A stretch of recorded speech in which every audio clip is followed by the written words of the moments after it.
Hello, and welcome to MusiCity Kids. My name is Tamara with Love in a Big World, and I'm so glad that you're with us today. Our commitment is to help you grow strong in mind, body, and heart. Today, we're going to do that by talking about responsibility. Responsibility is taking charge of your words and actions. Do you remember President John F. Kennedy? Well, a long time ago, he told a group of young people just like you, from here on out, you are the decision makers. You are the writers of history. So my question for you today is, what do you think you can do to make history? Think about that. We'll be talking about it throughout the show. First up, we have some friends from Chicago, Illinois with Edumotion ready to teach us how to dance. So get up and get moving.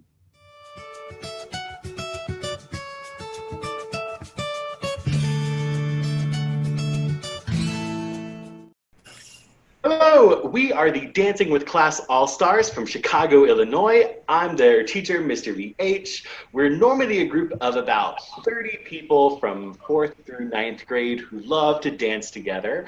But since we can't meet up during COVID-19, we have 4 of our incredible all-stars coming at you to teach you a swing line dance that you can do at home. So let's meet our all-stars quickly. We have Sun.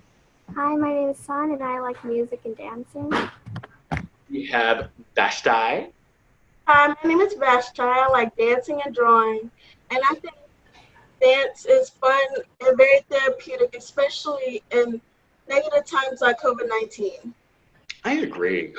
We have Patricia. Hi, my name is Patricia, and I love dancing because it gets you the exercise that you need. And we have Wayne. Hi, my name is Wayne. I really like dance because it's fun and I feel like it allows you to express yourself. Ooh. Hey, Wayne, what have you been doing since you've been at home? Recently during quarantine, I started baking a lot. Right. How about you, Patricia? I've started to craft a lot. Ooh. Vashti? I started drawing more. Oh, and Sun? I started playing piano more. That's cool. I started actually playing clarinet too. So yeah, bringing more music and dance out there. All right.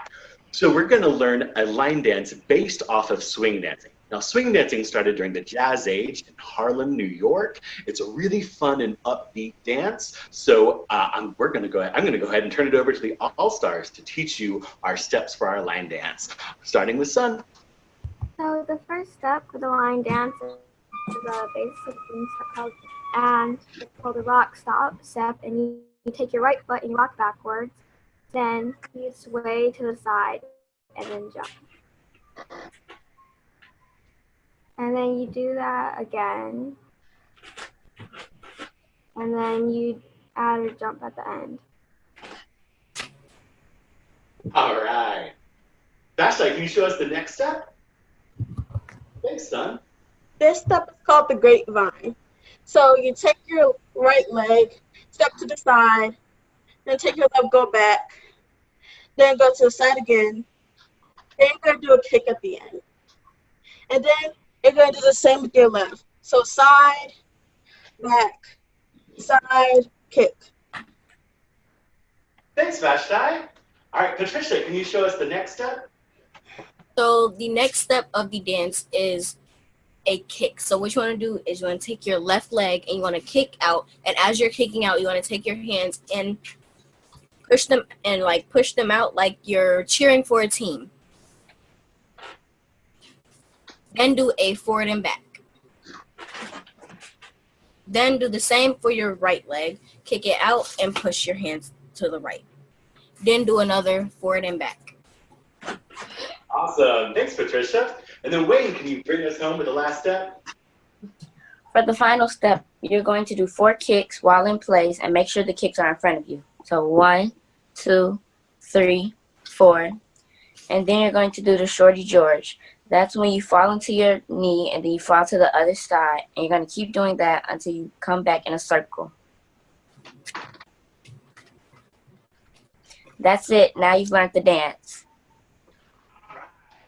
Thanks, Wayne. That was awesome, guys. All right, so now let's try this dance with some music. All right, get ready, get your smiling faces on. Make sure you got some spares, because we are going to bring in the music for our swing dance routine.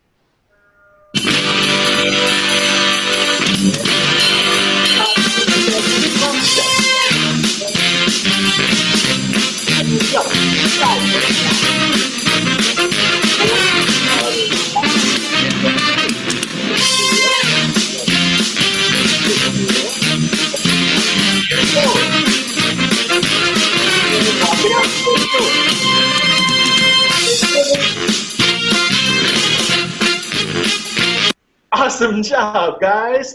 All right, we are the Dancing with the Class All-Stars from Chicago, Illinois. Thank you so much, MusiCity Kids, for having us. Bye, everybody.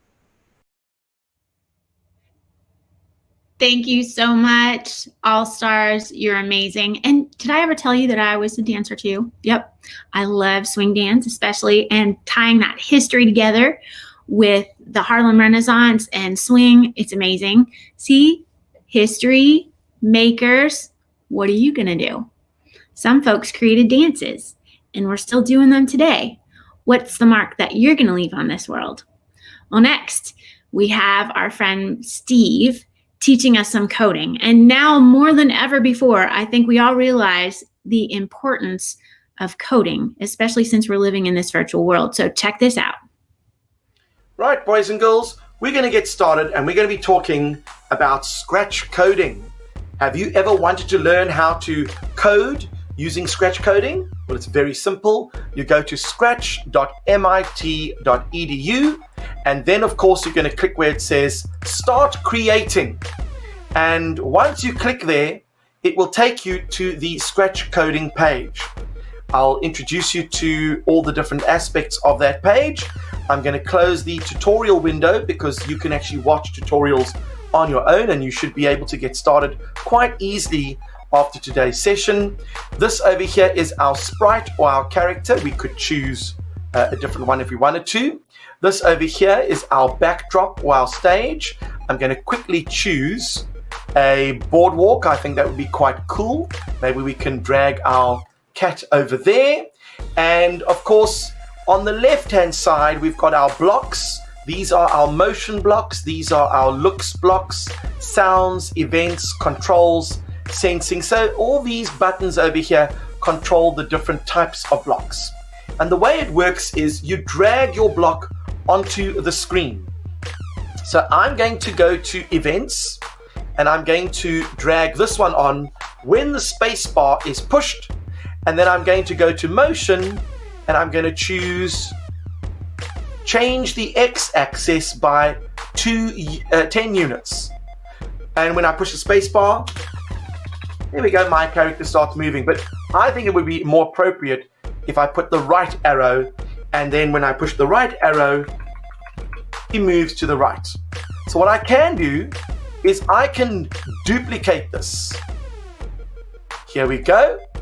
And I'm going to say, when you push the left arrow, instead of going to the right, I want you to go -10. Let's see what happens now. Left arrow, right arrow. So far, so good. And then, of course, if I want to get my character to move up and down, what do? I duplicate this block. I'm going to push the up arrow over there, but I can't use change X.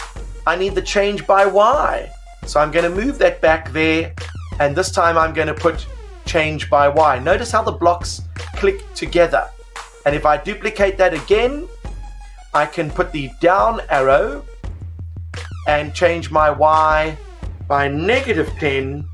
And now when I push the up arrow, my character can fly up, can come down, can move left and right. And of course, if you are creating a game, then what you will notice is that this is a fabulous way to move your character around the board. I want you to start dreaming ideas of how you could create your very own game using scratch.mit.edu. And back to you, Tamara. Thanks, Steve. And who knows, maybe you will be the creator of the next Roblox or Fortnite or NBA 2020. Who knows? You could be changing history with the games that you create as you learn to code. All right, next, we've got something very special from one of our community leaders, Harry Allen. Hello, I'm Harry Allen. I am the co-founder and chief relationship officer of Studio Bank. I have 3 young kids. I'm proud father. I serve the community. I grew up in Nashville and take every opportunity I can to give back. I've been the president of the Downtown Nashville Rotary Club, very active with the Center for Nonprofit Management and serve on their board of directors, as well as a trustee for Belmont University. So I'm so glad to be with you today. So let's talk about responsibility. I've got 3 kids, 9, 8, and 4. And even at their ages, we're talking about how to be responsible, how to take care of the things you have, whether they're toys or schoolwork, and being stewards of the resources that are entrusted to you. That's what I think about when I think about responsibility. The more that you are responsible, the more trust comes your way. If people can think that when I encounter Harry, he's going to be consistent in how he treats me, he's going to be responsible with the things I give him, which in my case as a banker, it's their money, so I better be responsible with it. The more I demonstrate that, the more that they give respect and responsibility back to me. And so it's this give and take. And as you're walking through the halls of school, or even as you're learning in virtual settings these days, think about how you are showing up with friends and teachers, and how you can be responsible. I'll remember that on a daily basis as well. So this has been a lot of fun. I want you to remember how you show up in the world, and make sure that those encounters that you have, intentional and accidental, are ones of warmth and kindness, and that you leave an impression after you've left a place. Thanks so much, Harry.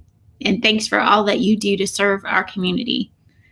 All right, next, we've got some special music for you from Ashley Kay. Hi, I'm Ashley Kay, and I'm going to be singing for you today, You Are My Sunshine. You are my sunshine, my only sunshine. You make me happy when skies are gray. You'll never know, dear, how much I love you.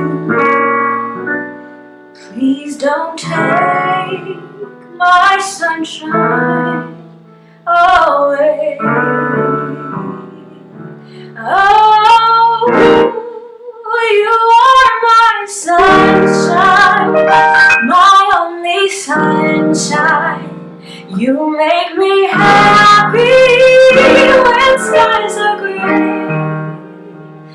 You'll never know, dear, how much I love you. Please don't take my sunshine away.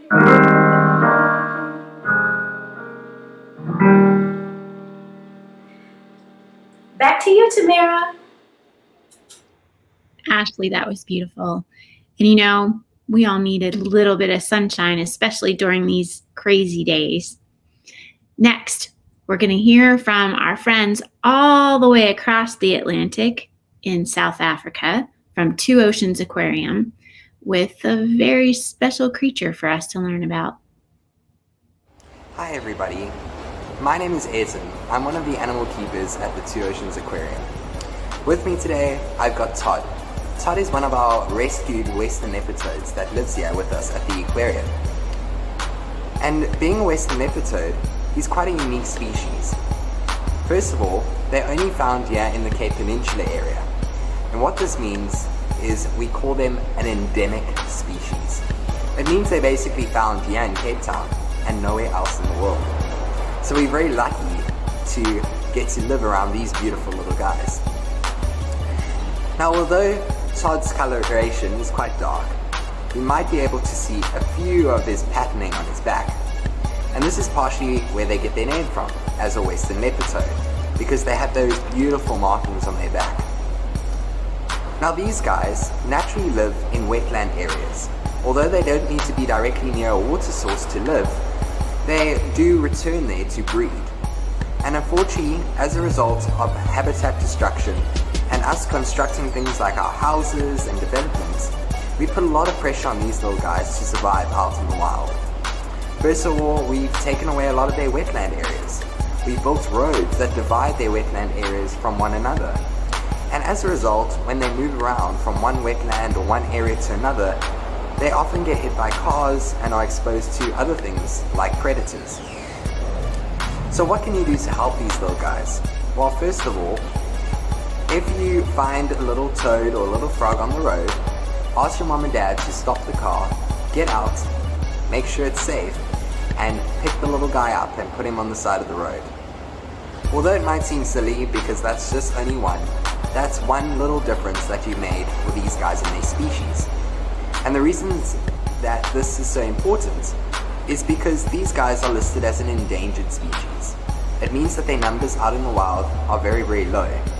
And if we don't work to conserve and protect them, they will go extinct, which means they'll vanish from our planet altogether. Now, when you first saw Todd, you might have thought that he looks quite a bit like a frog. And I wouldn't blame you. They are part of our amphibian family. So your toads, your frogs, and your salamanders all form part of that group. But there are some key differences I'd like to tell you about our toads and our frogs.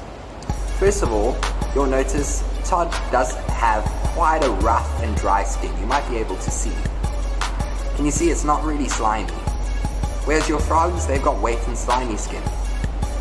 Another quite unique trait that they have is their build on the back of their leg over there. You'll notice that Todd has quite short, stumpy legs. And that's because your toads, they actually crawl around to move. They don't hop like frogs do. Another key component is if you look at their feet, you'll notice that Todd has these really cool little toes. And they aren't webbed, whereas most of your frog species have webbed feet. You might have also noticed that I'm wearing these cool blue gloves. And that's because all of your frog species, all of your amphibian species, your frogs, your toads, they actually breathe through their skin. That's one way they breathe. So for us, when we handle our amphibians here at the aquarium, we always wear gloves to make sure that we don't put them in any danger. Can you imagine somebody trying to touch your lungs? It's basically the same thing when we touch their skin. So keep your garden clean, provide little hideouts, and you never know, one of these guys might be your neighbor pretty soon. Thanks, Ayrton. I love what he said about stopping and picking up the toads if you see them on the road. I have a confession. Might sound kind of silly, but when I'm out walking, I walk a lot, like almost every day. And especially after the rain, the earthworms come out onto the sidewalk or the road. I'm that person who picks up the earthworm and puts it back in the grass. And I know it might seem silly, but it's an earthworm and it needs a chance to live too. And so do the toads. So these are just small ways that we can be responsible for the creatures that share our world. All right. So here is the reading suggestion for today. It's A Time to Act by John F. Kennedy's Big Speech by Shayna Corey. Let me say that again. A Time to Act, John F. Kennedy's Big Speech by Shayna Corey. One of the reasons this is so important is we are in election season, so we need to learn about the electoral process and what makes people want to run for president anyway. So Although John F. Kennedy only was president for 2 years because he was then assassinated, he has remained a guiding light for people all over the world. As I mentioned earlier at the beginning of the show today, he told a group of young people, from here on out, you are the decision makers. You are the writers of history. And as we've been seeing today, you have the opportunity to write history, whether it's how you're interacting with different creatures in our world, or how you're doing community involvement, like Harry was talking about, using your creativity and the arts, like Ashley mentioned, or maybe it's through dance, like our EduMotion friends mentioned, or maybe it's through coding. I mean, there's so many different ways that you can write history. Here's another important thing that JFK was known for saying: ask not what your country can do for you, but ask what you can do for your country. We all have a responsibility to engage in giving back to the world around us. So I want you to think about that today. It's such an important time in our world. Between everything that's going on with COVID, the civil unrest, the election, we all need each other, and we all have to take responsibility for our own words and our own actions. So think about that.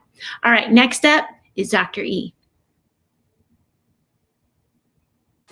Hey, Tamara and friends. I was just sitting here thinking that in this big world, there's not just one way of doing anything, but there are lots of different ways of doing everything, and that includes being intelligent. That there's not just one way of being intelligent, but there are lots of different ways of being intelligent.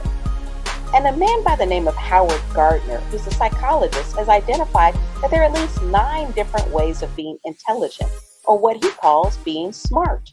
So what are some of those ways that he's identified that you can be smart? Well, one of them is what he calls nature smart. That there's some people who just have the ability to be able to make things grow. That they can take a pack of seeds and see that pack of seeds grow into a beautiful plant.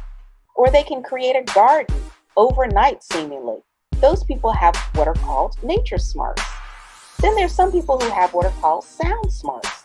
Sound smarts are those people who have the ability to be able to hear something, to commit it to memory, and they can either recite it, or they can sing it, or they can compose a piece of music. Musicians and singers have what are called sound smarts. Not everybody has that gift, but those folks sure do have that gift.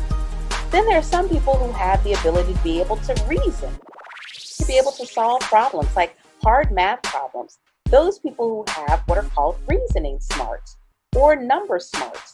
That's another kind of smart as well, and a really important one. Then there's some people who have what are called life smarts. They just understand what's happening in the world around us, and they can see patterns, and because they can see patterns in what's happening, they can predict what might happen in the future, and they can help us to solve really big problems that are happening now. Those people have what we call life smarts. And then Gardner says that in addition to that there are some people who have what are called people smarts. Those people are people who can understand where other people are coming from. They can feel what other people are feeling. They can empathize, or they can sympathize with them. And they're oftentimes great listeners. And they can help to encourage people or to make people feel better. Those kind of people are the kind of people that we call people who have people smarts. And people smarts is an important kind of smart too. Then there are those people who have what we call body smarts. Body smarts are those people who can put a puzzle together without even looking at the picture, or they can put some kind of other kind of toy together, or they can take it apart and put it back together. Those kind of people have what we call body smarts. And as well, in addition to that, there are those people who have what are called word smarts. Word smarts are people who can put words together, and when they string those words together, it helps us to see things that we've never seen before, or feel things that we've never felt before. Then there are those people who have what we call self-smarts. Self-smarts are those people who are aware and understand themselves so well that not only do they put themselves at ease, but they put other people at ease because they are simply being themselves, because they know and have an awareness and understanding of who they are. And then lastly, Gardner says that there are those people who are picture smart. And picture smart people are the kind of people who can read maps. They always know north from south versus east from west. they have the ability to understand space. And because they understand space, then consequently, not only do they understand the world, but they can help other people understand the world around them as well. And so there are lots of different kinds of intelligence or smarts in the world. And so because there are lots of different kinds of intelligence and smart in the world, then it means that we all need to appreciate that all of us are smart, no matter who you are or where you come from. And because all of us are smart, that's worth celebrating. So it's not just one kind of intelligence that's worth celebrating, but all of them are worth celebrating. And when we share our smarts, then we help to make this world a much better place. And so do your part to do something smart or do something intelligent. And when you do that, you're sharing love in a big world. And so until next time, I'll see you later. Thanks, Dr. E. Hey, I have an idea. Why don't we all use our smarts to write history? Who's in? I want to hear your ideas for what you're going to do. Put it in the comments below. All right. Next, we've got some spoken word with our friends from Live in a Big World.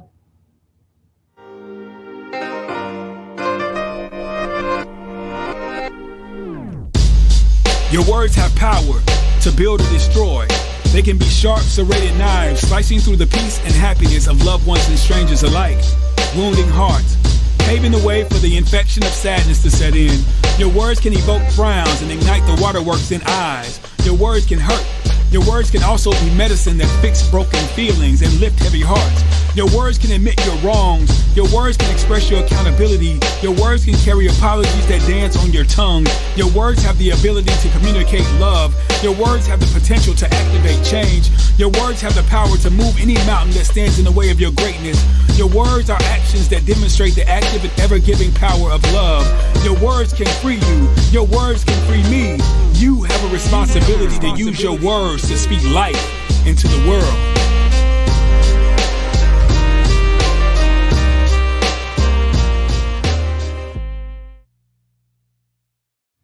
All right. And you also have a responsibility to take care of yourself.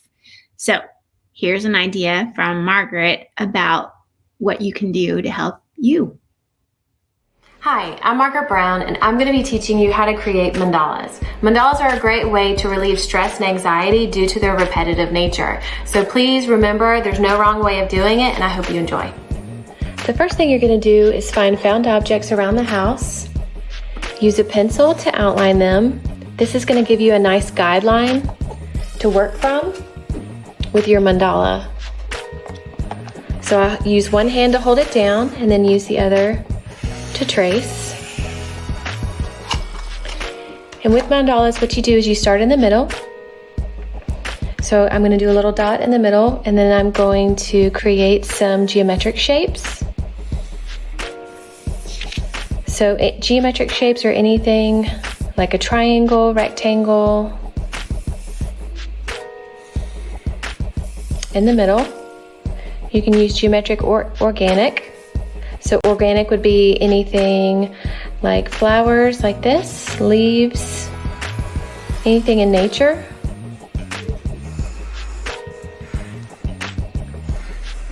And as you create your design,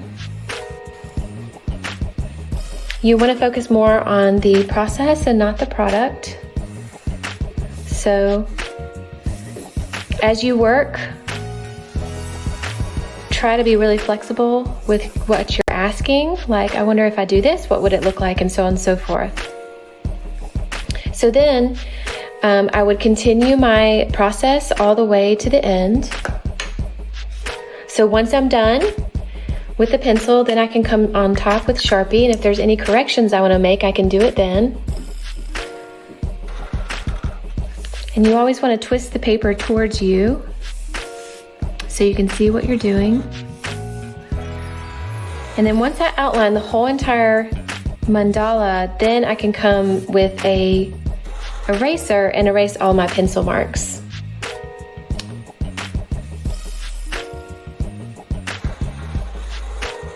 So all you need is a piece of copy paper, pencil, and a marker, and you can create a mandala. And the beautiful part about it is it can look completely different every single time you do it, especially if you do it several days in a row. And then, so that's that. Let me go ahead and show you what the final one would look like. So here's a good example of a final one. And what I did is I just colored in, thinking about positive and negative space, so leaving lots of white and black, various sizes, and then outlining it in Sharpie and then erasing it. I hope you enjoyed learning about mandalas today, and back to you, Tamara. Thanks, Margaret. You know, I took Margaret's suggestion of making mandalas over the summer, and I actually painted one. So maybe some show I'll share that with you. It was very relaxing. All right, so I want to leave you with this thought from JFK's relative, Robert F. Kennedy. He says, each time a man or woman, boy or girl, stands up for an ideal or acts to improve the lot of others or strikes out against injustice, he sends forth a tiny ripple of hope. Let's all be hope bringers in our world today. Remember, we here at Music City Kids love you. We are here for you, and we are committed to help you grow strong in mind, body, and heart. Make it a great day, and we'll see you next time. Bye-bye.